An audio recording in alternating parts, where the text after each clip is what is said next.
ફરી એકવાર મારી YouTube ચેનલમાં હાર્દિક સ્વાગત કરું છું. ધોરણ 11 કોમર્સ એકાઉન્ટ આપણે ભણી રહ્યા હતા. હવે એક નવું ચેપ્ટરની શરૂઆત કરવાની છે. ચેપ્ટર નંબર 5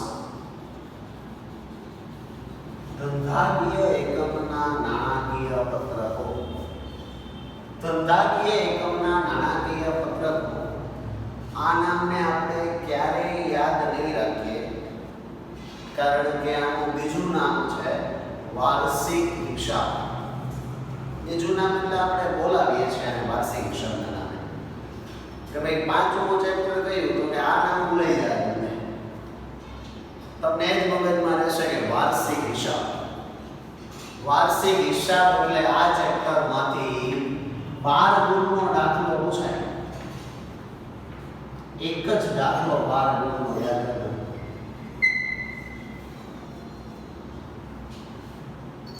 એટલે 11માં આ ચેપ્ટર મહત્વનું છે, પણ બીજી એક વાત તમને જણાવી દઉં. આનું આ ચેપ્ટર 12મા ધોરણની અંદર બેઠું આવે છે. એટલે યાદ રાખજો, તમારા 12મા ધોરણના માર્ક્સ અહીંયા છે. એટલે 11માં કદાચ ન આવડે ને ન પૂછાય તો કાંઈ નહીં, પણ 12મા ધોરણની અંદર આ દાખલા જો આવડતા હશે તો યાદ રાખજો 11 ગુણ તમને આરામથી આવી જશે. અહીંયા 12 ગુણનો દાખલો છે ને 11 ગુણનો દાખલો આવશે મોટા મોટો. 11મા ધોરણમાં સૌથી મોટા મોટો દાખલો 12 ગુણનો, અને ધોરણ 12મા ની અંદર સૌથી મોટા મોટો 11 ગુણ. 11માં 12 ગુણનો તો 12માં 11 ગુણનો આવે છે. એટલે ચેપ્ટર આમ કહેવાય ને 11મા ધોરણમાં સૌથી મહત્વનું એવું કયું ચેપ્ટર છે કે 12મા ધોરણમાં તમને કામ લાગે, તો એનું નામ છે વાર્ષિક હિસાબ. યાદ રાખો. એટલે વ્યવસ્થિત વિડિયો બધા પૂરેપૂરા જોજો, કારણ કે અમુક જેવું આગળ વધશો એટલે કંઈક નવું શીખવાનું છે. એમના બી લોકો 12 ગુણ નહીં આવે. પહેલા વાત કરીએ ધંધાકીય એકમના નાણાકીય પત્રકો. કોઈ પણ ધંધામાં નાણાકીય પત્રકો કેટલા હોય?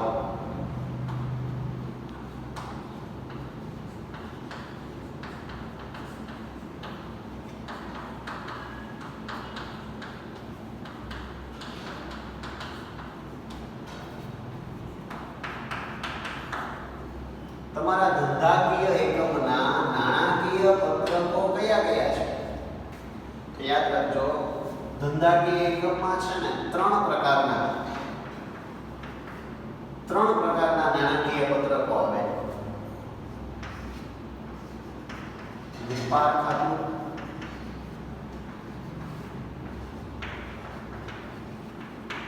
નફા નુકસાન ખાતું અને પાકું સરવૈયું.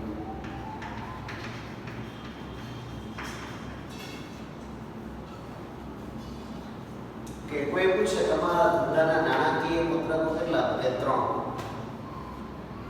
આપણે આને યાદ આ રીતે રાખવાનું છે કે તમારે જો વાર્ષિક હિસાબ બનાવવો હોય, 12 ગુણનો દાખલો જો તમારે ગણવો હોય, તો તમારી પાસે 3 ખાતા હોવા જોઈએ. એટલે તમારે 3 ખાતા બનાવવાના: વેપાર ખાતું, નફા નુકસાન ખાતું અને પાકું સરવૈયું. પહેલા તો આ યાદ રાખજો કે મારે જો વાર્ષિક હિસાબ ગણવો હોય તો મારે કેટલા ખાતા રેડી કરવાના કે જેમાં હું વાર્ષિક હિસાબ ગણી શકું? તો કે 3 ખાતા બનાવવા પડશે: વેપાર ખાતું, નફા નુકસાન ખાતું, પાકું સરવૈયું. અને વાર્ષિક હિસાબના દાખલા શરૂ કરશું એ પહેલા આ 3 ખાતાને આપણે પાકા કરવાના થશે. આ 3 ખાતાને પાકા કરવાના થશે તો જ તમે વાર્ષિક હિસાબનો દાખલો ચડી શકશો. યાદ રાખજો, 3 ખાતાના નમૂના આપણે જોવાના છે. એમાંથી પહેલો નમૂનો આપણે લેવાનો છે વેપાર ખાતાનો નમૂનો. બરાબર કે વેપાર ખાતું કઈ રીતે તૈયાર થાય? ખાતા બહુ સિમ્પલ છે, યાદ રહી જાય. વિગત રકમ, વિગત રકમ, એક બાજુ ઉધાર તો બીજી બાજુ જમા. એટલે વેપાર ખાતાની બે બાજુ હોય, ઉધાર બાજુ ને જમા બાજુ. શીર્ષક મારી દેવાનો ફરજિયાત.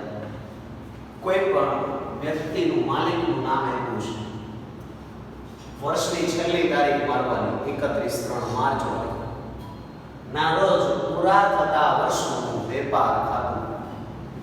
આ શીર્ષક ફરજિયાત આવવું જોઈએ. ચાલો હવે આની અંદર વિગત કઈ કઈ આપી તમારે યાદ રાખવાની છે. જો વેપાર ખાતું છે, વેપાર ખાતાની અંદર કઈ કઈ વિગતો લખી શકાય એ જ મેં બેસાડવાનું છે મગજમાં કે હું જો વેપાર ખાતું તૈયાર કરું છું તેમાં કઈ કઈ વસ્તુ લખીશું. તો એના નામ ઉપર જવાનું છે. વેપાર, વેપાર એટલે શું? વેપાર એટલે એક પ્રકારનું ખરીદ વેચાણ.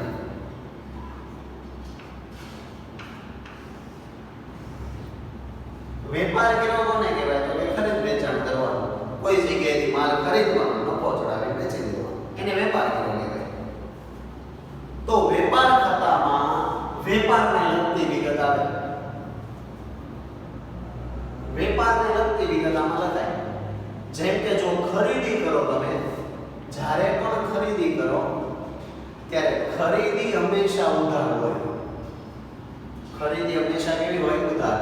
તો ખરીદી તમારે વેપાર ખાતાની ઉધાર બાજુ આવી લખવાની.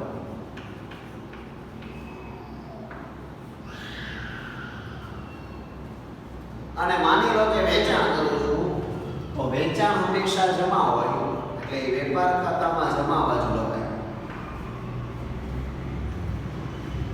જો તમને ખબર કેટલી પડવી જોઈએ, તમને કાચું સરવૈયું આપી દીધું છે. મેં પાછળના ચેપ્ટરમાં વાત કરી હતી. કાચા સરવૈયાને આધારે આપણે વાર્ષિક હિસાબ બનાવવાનો થશે. એટલે કાચા સરવૈયામાં તમને ખરીદી આપી દીધી છે 2 લાખ. તો તમારા પાસે 3 ખાતા હશે. 3 ખાતા હોય એમાં મારે ખરીદી ક્યાં લખવી? તમને ખરીદી આપી દીધી. હવે 3 ખાતા છે, એમાંથી ખરીદી ક્યાં લખાય? તો કે વેપાર ખાતામાં. હવે પછી વેપાર ખાતાની બે બાજુ, એક ઉધાર ને એક જમા. ત્યાં ખરીદીને ક્યાં લખવી? તો કે ખરીદી હંમેશા ઉધાર હોય, એટલે ઉધાર બાજુ આવી ખરીદી લખવાની. બસ એટલી જ વસ્તુ આપણે શીખવાની છે. તમને કોઈ પણ ખાતું આપે ને, આ 3 માંથી ક્યાં લખવું ને એ આપણે યાદ કરવાનું છે. યાદ રાખજો દોસ્તો. ચાલો, ખરીદી અને વેચાણ હોય તો જમા. હવે ખરીદીમાંથી છે ને 2 વસ્તુ બાદ કરવાની. માની લો કે તમને ખરીદ પરત આપે, તેને ખરીદીમાંથી બાદ કરી દેવાનું. વેચાણ પરત આવે તો એને વેચાણમાંથી બાદ કરી દેવાનું. ફરી એકવાર, ખરીદી આપે તો ખરીદીમાંથી બાદ કરો, સોરી ખરીદ પરત આપે તો ખરીદીમાંથી બાદ કરો, અને વેચાણ આપે તો વેચાણ પરત આપે તો વેચાણમાંથી બાદ કરો. એટલે એ તો યાદ રહી જાય છે. હવે વેચાણમાં છે ને એટલું જ આવશે, એક નાનકડું ફોર્મેટ. આને આપણે ફોર્મેટ કહેશું કે વેચાણનું ફોર્મેટ શું આવે? તો કે વેચાણ માઈનસ વેચાણ પરત. ખરીદીનું ફોર્મેટ શું આવે? તો કે ખરીદીમાંથી બાદ થાય ખરીદ પરત, અને હજી એક વસ્તુ બાદ થશે, અન્ય રીતે ગયેલ માલ. અન્ય રીતે ગયેલ માલ એટલે કેવો? ચોરીથી ગયો હોય માલ, ધર્માદામાં માલ જાય, જાહેરાતમાં આપો તો જાય, ધંધાનો માલિક લઈ જાય તો ધંધામાંથી માલ જાય.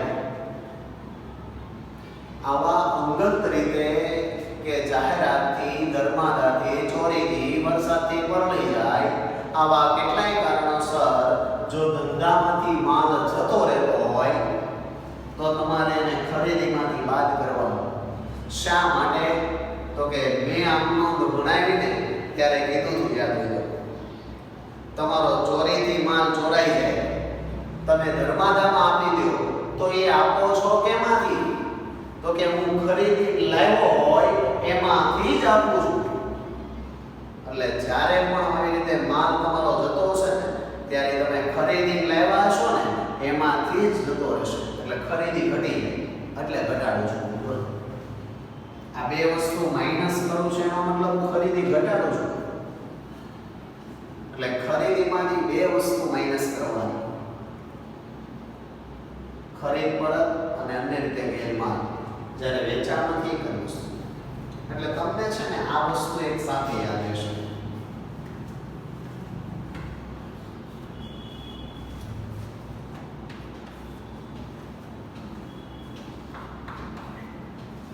કે ખરીદી આપે તો વેપાર ઉધાર, વેચાણ આપે તો વેપાર જમા. બીજી વસ્તુ કઈ યાદ રાખવાની છે? બે સ્ટોક આવશે તમારે, શરૂનો અને આખરનો. જો શરૂનો સ્ટોક કે ને તો વેપાર ઉધાર, આખરનો સ્ટોક કે તો વેપાર જમા. શરૂનો વેપાર ઉધાર અને આખરનો વેપાર જમા. એટલે યાદ રહી જાય. એટલે જમા બાજુ તમને બસ જમા બાજુ એટલી જ વસ્તુ આવે. તમને પૂછે ને વેપાર જમા કેટલી, તો કે આ બે જ વસ્તુ, વેચાણ અને આખર વસ્તુ. ઉધાર બાજુ ત્રણ વસ્તુ આવે, શરૂનો સ્ટોક, ખરીદી અને આ બધા ખર્ચા છે. પણ એની ચર્ચા પછી કરીએ. એટલી વસ્તુ પહેલા યાદ રાખો. તમે વેપાર ખાતું યાદ રહેવું જોઈએ. બરાબર? ચાલો,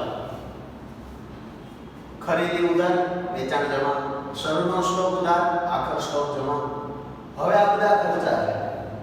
જો ધંધામાં ખર્ચા છે ને કોઈને લગતા હોય, જેમ કે અહીંયા જે ખર્ચા બધા લખ્યા છે મેં અહીંયા જે ખર્ચા લખ્યા છે એ બધા ખર્ચા ખરીદીના ખર્ચા કહેવાય.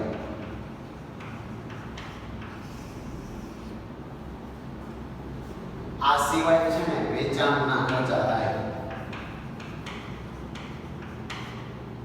પછી માલિક માટે ખર્ચા કરવા પડે. આવા અન્ય ખર્ચા પણ થતા હોય. એટલે કહેવાનો મતલબ ખર્ચા અલગ અલગ પ્રકારના હોય. કોઈ ખર્ચા ખરીદી પાછળ થાય, એટલે એનો મતલબ હું માલની ખરીદી કરું તો જ ખર્ચો થાય, નકર ન થાય. અમુક વેચાણ માટે થતા હોય કે હું માલ વેચું, મારે જો માલ વેચવો હોય તો ખર્ચો કરવો પડે. જેમ કે મારે માલ વેચવો છે તો જાહેરાત કરું, જાહેરાતનો ખર્ચો કરું તો એ વેચાણ પાછળનો ખર્ચો કહેવાય. એટલે કહેવાનો મતલબ ખર્ચા અલગ અલગ પ્રકારના હોય. પણ મારો મુદ્દો એ કહેવાનો છે અત્યારે કે અહીંયા જે મેં બધા ખર્ચા લખ્યા છે ને એ બધા ખર્ચા ખરીદીના ખર્ચા છે. કઈ રીતે ખરીદીના ખર્ચા કહેવાય? જોજો, એક સિમ્પલ ઉદાહરણ આપું તમને. તમે સુરત તમારી શોપ ચલાવો છો, દુકાન.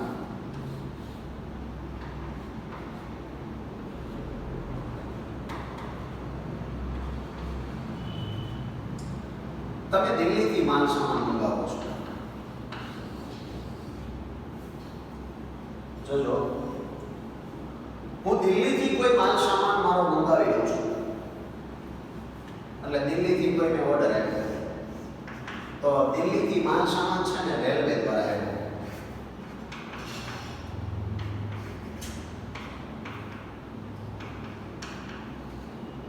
રેલવે દ્વારા આવે એટલે મારે રેલવેનું ભાડું ચૂકવવું પડે. મેં દિલ્હીથી કોઈ માલ સામાન મંગાવ્યો સુરત, તો દિલ્હીથી માની લો કે રેલવેમાં માલ સામાન નીકળો તો મારે રેલવેનું ભરવું પડ્યું, નૂર એટલે ભાડું. પછી માની લો કે એ સુરતના સ્ટેશને પહોંચી ગયું તો એ સ્ટેશને છે ને માલ સામાન ઉતારવા માટે મારે એક મજૂર રાખવો પડે. એટલે મારે એને મજૂરી ચૂકવવી પડી.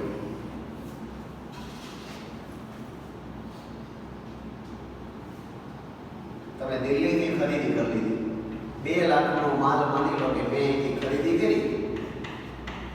હવે ખરીદી કરીને લાવવાની જવાબદારી તો મારી જ હોય.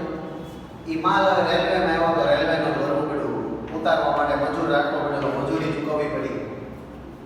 માની લો કે આજે મને ટાઈમ નથી ત્યાંથી લાવવાનો, તો હું શરૂ કરું, હું શું કરીશ, રેલવેમાં ત્યાં ગોડાઉનની વ્યવસ્થા હોય તો એ ગોડાઉનમાં માલ મુકાવી દો, એટલે ગોદી ચાર્જ દેવો પડે. આવું બને ઘણી વખત. આપણો માલ રેલવે સ્ટેશને આવી ગયો પણ આપણી પાસે સમય નથી, કોઈ વ્યવસ્થા નથી અત્યારે 2 દિવસ પૂરતી, તો આપણે 2 દિવસ પૂરતો ત્યાં રેલવેના પ્લેટફોર્મ ઉપર ગોડાઉનમાં માલ મુકાઈ દઈએ, તો ત્યાં ગોડાઉન ચાર્જ દેવો પડે. પછી શું થાય, 2 દિવસ પછી તમારે સમય મળે એટલે તમે તમારું વાહન લઈને જાઓ. અત્યારે તો ઘણા ઇલેક્ટ્રોનિક વાહનો આવી ગયા છે, બરોબર, અથવા તો ઇંધણથી ચાલતા વાહનો છે, ટેમ્પા, ટ્રક. પણ પહેલા શું હતું, લોકો ગાડું લઈને લેવા જતા, ગાડું એટલે ગાડાવાળું દેવું, જેને કહેવાય આવકમાં ગાડા. માલની આવક થાય ને ત્યારે ગાડાવાળું છોડવું પડે.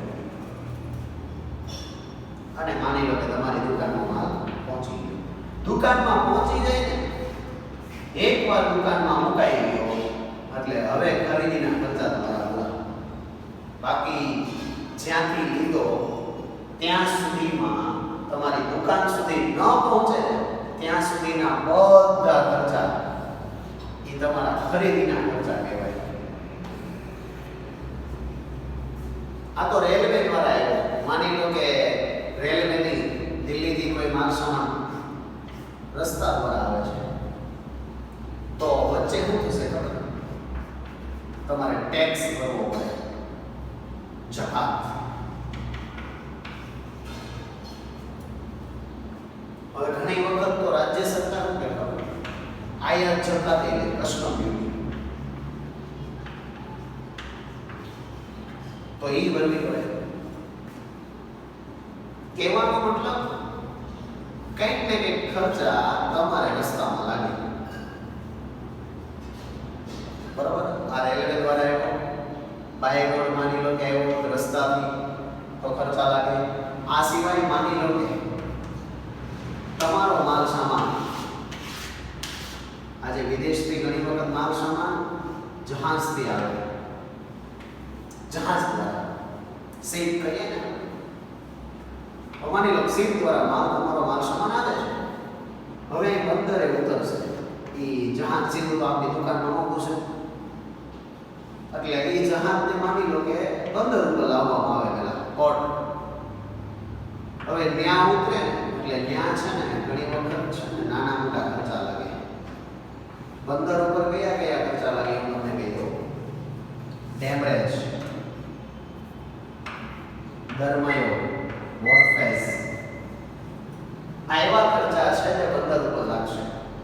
લેટ માલ સામાન લેવા જઈએ, બરોબર. અથવા થયું હોય કે માની લો કે તમારો માલ અમેરિકાથી નીકળી ગયો, બરાબર. અમેરિકાથી માની લો તમારું શિપ આવ્યું, હવે શિપનું ભાડું માની લો કે 20,500 રૂપિયા નક્કી થયું. 20,000 અહીં અમેરિકાની કંપનીએ ચૂકવી દીધા, 500 રૂપિયા ચૂકવવાના બાકી રહી ગયા. તો પછી તમે માલ છોડાવવા દો ત્યારે 500 રૂપિયા દેવા પડે ઓરફેસ. એટલે કહેવાનો મતલબ આ જે વિચિત્ર નામ દેખાય ને, ડેમરેજ, દરમાયો, ઓરફેસ, એ બધા બંદર ઉપર લાગતા ખર્ચા છે. હવે બંદર ઉપર ખર્ચો લાગે એટલે એને ખરીદીનો ખર્ચો કહેવાય. શા માટે? મેં અમેરિકાની ખરીદી કરી લીધી, એ માલ જે મારી દુકાનમાં નથી પીધું, બંદર ઉપર આવા નાના મોટા ખર્ચા લાગી જાય તો એ સીધી જ વસ્તુ છે, મારી ખરીદીના ખર્ચા છે. એટલે આ બધા રેલવેનું મજૂરી, આવકમાં લગાડવાવાળું, ઓક્ટ્રોય, જકાત, કસ્ટમ ડ્યુટી, લારીવાળું, બોડી ચાર્જ, આ રોયલ્ટી એટલે ટેક્સ એક પ્રકારનો, જે આયાત ઉપર કે ડ્યુટી ભરવી પડે, કસ્ટમ ડ્યુટી. ખરીદીનો ખર્ચો છે. એટલે કહેવાનો મતલબ આ બધા ખરીદીના ખર્ચા છે. એટલે છે ને આને આમ લાઈનમાં નથી મૂકવાના. લાઈનમાં નથી મૂકવાના. બહુ સીધી જ વસ્તુ છે. બરાબર? શું કરવાનું? તમારા મગજમાં સેટ કરવાનું છે. રેલવે રોડ ક્યારે લાગે? ખરીદી વગર. જાહેરાત ખર્ચ ક્યારે લાગે? તો કે વેચાણનો ખર્ચો છે. અહીંયા ન લખાય. મજૂરી, હા, એ ખરીદીનો ખર્ચો છે. વેપાર ખાતામાં જ આવે. બરોબર? આ રીતે આને પાકું કરવાનું છે. બાકી છે ને ઘણા લોકો તમને આવી રીતે ગોખાવ છે લાઈનમાં. એ રીતે ક્યારેય ભેગું નહીં થાય. આવી રીતે માઇન્ડ બેસાડીને તમે જો પાકું કરશો ને તો વેપાર ખાતામાં કઈ અઘરી વસ્તુ નથી. મારા કહેવા મતલબ વેપાર ખાતામાં ઉધાર બાજુ જોવો ને તો ખાલી 3 જ વિગત આવે. શરૂનો સ્ટોક, ખરીદી અને ખરીદીના ખર્ચા. આ સિવાય બીજું કાંઈ આવે નહીં. અને જમા બાજુ બે જ વસ્તુ, વેચાણ અને આખરનો સ્ટોક. પછી જો આ વસ્તુ છે કારખાનાના ખર્ચા. ઈ ખરીદીના ખર્ચા કહેવાય. શા માટે? હવે બહુ સિમ્પલ વસ્તુ. તમે દુકાનમાં માલ વેચો છો. વેચવા માટે કાં તમારે ખરીદી કરવી પડે અને કાં તો જાતે ઉત્પાદન કરવું પડે. તમારે જો દુકાનમાં માલ વેચવો, તમારે બે ઓપ્શન હોય. કાં બહારથી માલ લાવીને વેચો, કાં ઘરે બનાવો. ખરીદી લાવો તો આ ખર્ચા થાય.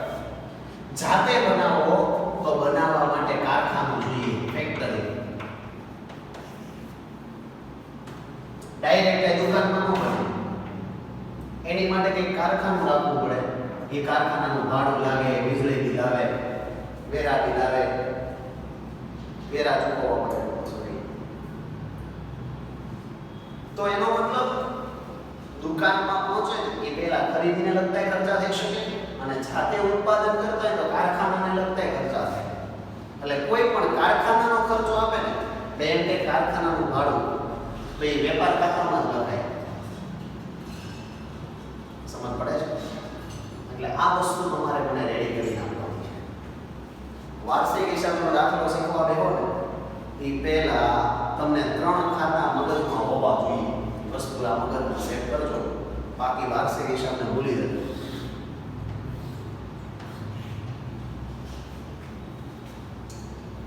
ત્રણ વસ્તુ તમને મગજમાં સેટ હોવી જોઈએ. એમાંથી આજે આપણે આ વેપાર ખાતું જોઈ લીધું. વેપાર ખાતામાં કઈ કઈ વસ્તુ આવે? બરાબર? આ તમારું વેપાર ખાતું છે. રેગ્યુલરમાં ઓફલાઈનમાં હોય ને તો આ ખાતા વિદ્યાર્થી 5-5, 10-10 વાર લખે છે. બરાબર? પણ લખવા કરતા તમે 5 વાર પાકું કરો. આ એક વસ્તુ 5 વાર પાકી કરીને એક જ વાર લખો છે. એક વારમાં શું થશે? 2-3 વસ્તુ ભૂલાઈ જશે. તો એને પાછી 2 વાર વાંચી લો, પાછું 1 વાર લખો. 2 થી 3 વાર લખશો ને ત્યાં કમ્પ્લીટ થઈ જશે. બરોબર? આ વેપાર ખાતાની વિગતો. અને મેં કીધું હું તમને લાઈનમાં પાકું કરવાનું નથી કહેતો, હજી કહું છું. તમને હું એમ જ કહીશ કે ચાલો ભાઈ રોયલ્ટી એટલે બેસું થોડું જોઈએ વેપાર ખાતામાં લખાય ઉધારદાર. તમને એમ પૂછું ખરીદી એટલે વેપાર ખાતામાં જ આવે. આ બેમાં ક્યાંય ન આવે. બરોબર? આ રીતે તમારે વેપાર ખાતાને પાકું કરવાનું છે. બરોબર? તો આ વસ્તુ થઈ આપણી વેપાર ખાતું. તો આવતા લેક્ચરમાં મળી ત્યાં સુધીમાં વેપાર ખાતું કમ્પ્લીટ કરો. બરોબર? ફરી મળીશું નવા લેક્ચર સાથે. ત્યાં સુધી નમસ્કાર વિદ્યાર્થીઓ.